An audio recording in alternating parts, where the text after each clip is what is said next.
Niccolò Paganini nasceu em Gênova em 1784. Filho de Antônio Paganini e Teresa Bocchiardi. Aos 5 anos e meio, aprendeu a tocar no bandolim de seu pai.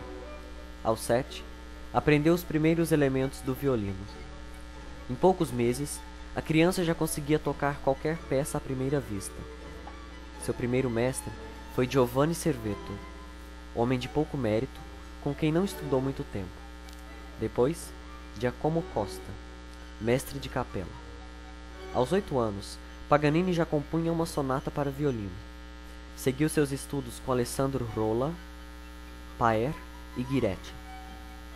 Aos 13 anos, retornou para a casa do pai, que, tendo-lhe percebido as disposições, maltratava-o para obrigá-lo a trabalhos excessivos, e assim poder tirar proveitos maiores do menino prodígio. Ele fugiu aos 15, depois de suas primeiras apresentações. Mas sua genialidade espalhava um número de inimigos. Calúnias das mais graves culparam-no de crimes terríveis que o levaram à prisão. Restava apenas seu violino Guarnieri, oferecido por Livrão. Em uma dessas noites, temendo um suicídio por enforcamento, o carcereiro arrancou 3 das 4 cordas de seu violino. Foi aí que, segundo dizem, o jovem teria feito um pacto com o demônio, tendo recebido o dom sobrenatural de tocar na última corda melhor que nas outras todas, nela conseguindo sons desconhecidos que perturbariam as almas, arrancando dessa única um canto de 3/8 com infinitas modulações. Em Londres, Viena, Dublin, Paris, Edimburgo, Holanda, Praga, Dresde, Varsóvia, Frankfurt, Lucca, Turim, Gênova, Florença, Nápoles, Roma, Milão, Veneza, Trieste.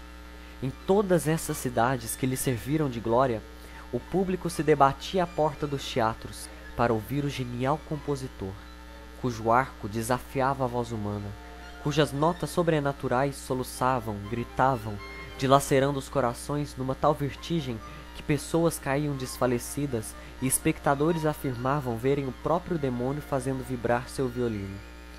Esse homem, na Idade Média, teria sido queimado vivo em praça pública como feiticeiro.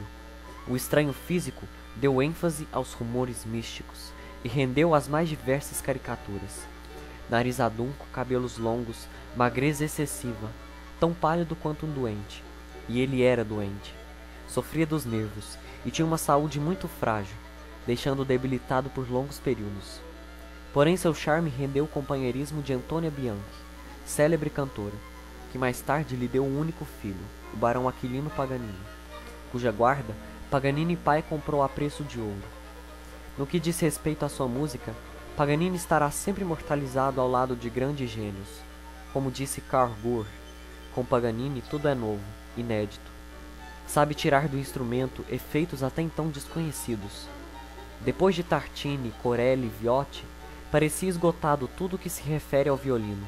Mas quando se ouve Paganini e se compara com os outros mestres, é preciso reconhecer que ele transpôs as barreiras criadas até então. Paganini rompeu até mesmo com o velho conceito de música, união de sons e silêncios, quando criou seu moto perpétuo Opus 11, que consiste em 3040 semicolcheias sem nenhuma pausa. Paganini também resgatou a técnica de pizzicato com a mão esquerda, até então esquecida, somando muito mais descobertas e multiplicando as dificuldades. Em seus 24 capricci, ele revela estudos valiosos para qualquer violinista. No capriccio número 1, por exemplo, ele trabalha arduamente arpejos em uma interessante progressão harmônica. No capriccio número 5, ele trabalha em alta velocidade escalas por todas as cordas.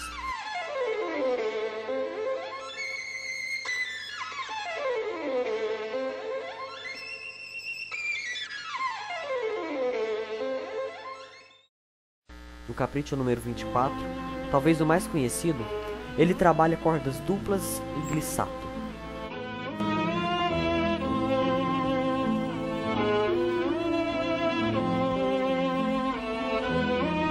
Em resumo, qualquer música de sua autoria exige do artista um esforço sobre-humano, o que as torna acessível apenas para os melhores, ainda que com grande dificuldade.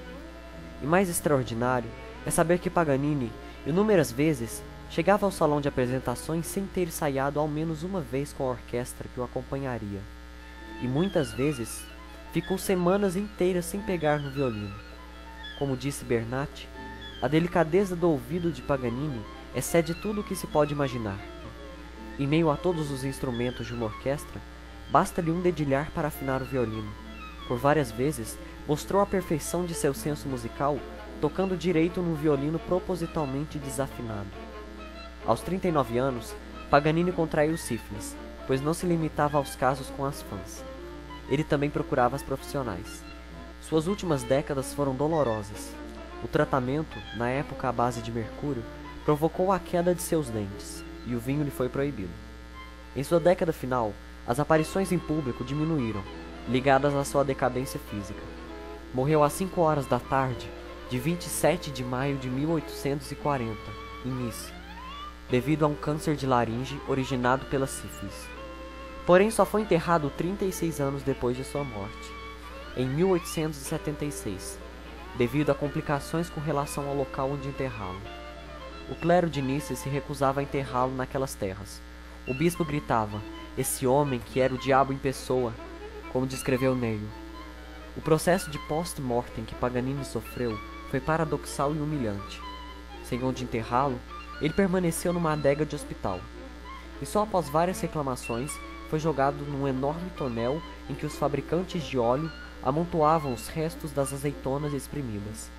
Se não pelo seu filho e admiradores, foi retirado dali e passou por várias localidades, até finalmente ser enterrado no cemitério de Parma. O carvalho escondia o corpo aberto e desfeito, mas a cabeça, ainda inata, continuaria visível através de um cristal encaixado no esquife.